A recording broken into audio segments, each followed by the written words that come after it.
मित्रों, ब्राह्मण क्या है? ब्राह्मण कौन है?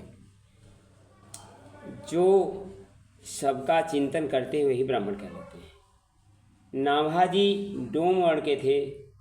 गोवा के डॉक्टर गोमेज जन्म से ईसाई थे, पर वे संस्कृत भाषा पढ़कर भारतीय संस्कृत के पुजारी बन गए। एंजल डेविस नीग्रो परिवार की थीं। उन्हें दलित और अपमानित होना पड़ा। उन्होंने पढ़ाई का अध्यापन कार्य शुरू किया और समाज सुधार किया। आधुनिक युग के महर्षि दयानंद, राजा राममोहन राय, मदन मोहन मालवीय, श्रद्धानंद, विनोबा भावे, महात्मा गांधी ने इस भेदभाव को मिटाने के लिए अधिक अथक प्रयास किया। आर्य समाज, ब्रह्म समाज, रामकृष्ण मिशन द्वारा इसे ऊंचा उठाने का प्रयास किया गया। अब तो सरकार द्वारा भी इस प्रयास किया गए हैं। इसके लिए ब्राह्मणोचित आचरण का सबसे प्रेमपूर्ण व्यवहार करने का आवश्यकता है।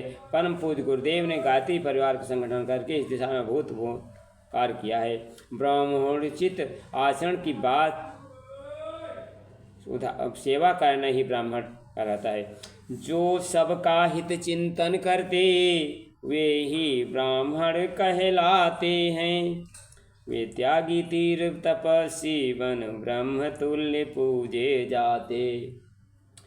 अपनी करुणा की धारा से वो सबकी पीड़ा हरते हैं। वे स्वयं कष्ट सह कर सबका आंचल खुशियों से भरते हैं। ब्राह्मण कुल में पैदा होकर यदि कर्म नीच का करते हो, उनसे तो शूद्र ही अच्छे हैं जो शुभ कर्मों को करते हैं। ब्राह्मण का वंशज रावण भी तो राक्षस ही कहलाया था। तप के बल पर एक डाकू ने ऋषि का दर्जा भी पाया था। सेवा, तप और साधना ब्राह्मण की पहचान। स्वार्थ सुखों को छोड़कर करता जग कल्याण। ब्राह्मण की तुलना मस्तिष्क और मुख से की गई है। उसे स्वयं अनुशासित रहकर सोच समझ कर बोलना चाहिए। जीवन अपरिग्राही, सौम्य, सेवापरायण सदा छोटे होना चाहिए। ब्राह्मण का सेवापरायण होना आवश्यक है। एक बार किसी शिष्य ने गुरुदेव से पूछा, गुरुदेव तपस्या बड़ी है, सेवा?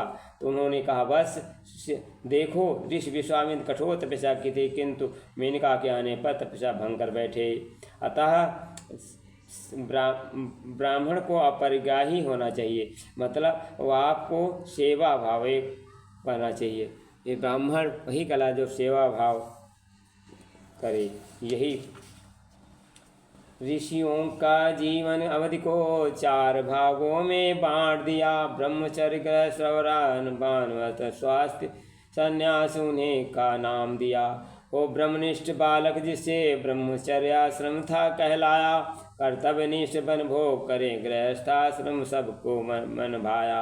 बहुजन हिताय हो से वह जीवन, ये वानप्रस्थ सिखलाता है। सारी धरती अपने कुटुंब संन्यास हमें बतलाता है। स्वर्णिम युगे जीवन खुशियों को निज जीवन भर लो।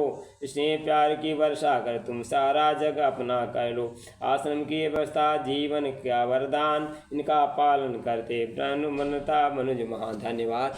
वीडियो अच्छा लगे तो शेयर कर दें।